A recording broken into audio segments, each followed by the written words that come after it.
मैं ये समझना चाह रहा हूँ कि वन फाइन डे गुल डिसाइड्स कि मुझे ये ट्वीट करना है नमो फॉर पीएम, और उसके 1-1.5 साल बाद वो आम आदमी पार्टी, तो वो मैं ट्रांजिशन समझना चाह रहा हूँ।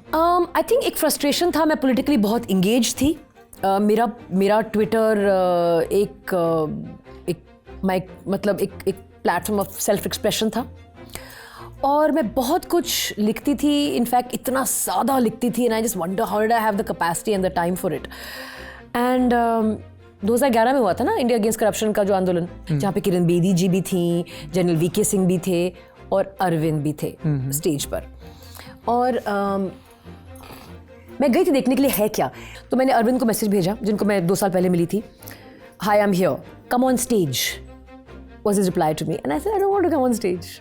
मैं तो एक फीलिंग वाइब चेक करने आई हूँ कि क्या ये तहरीर स्क्वायर का मोमेंट है, इज दिस द तहरीर square moment of India. I didn't feel the vibe and that was it. And then I just figured, I mean, and you're also young, I was 32.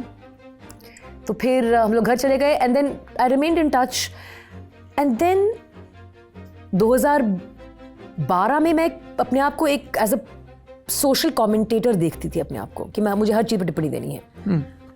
Those like a person जिसके पास एक जरिया था, एक platform था।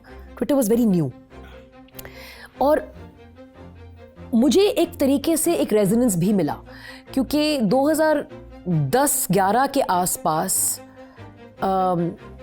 BJP की online wing ने भी अपने आप को असर्ट करना शुरू किया। तो अगर आप सरकार की, अगर आप प्रशासन की, अगर आप एडमिनिस्ट्रेशन की निंदा कर रहे थे, उस पर बहुत रेजोनेंस मिल रहा था, और वो रेजोनेंस कुछ हद तक एजेंडा ड्रिवन था। सो सडनली यू थिंक, आप एक 32 साल की यंग महिला को देखिए, वो कुछ लिख रही है और सडनली उसको मतलब इतनी कॉन्वर्सेशन जनरेट कर रहा है।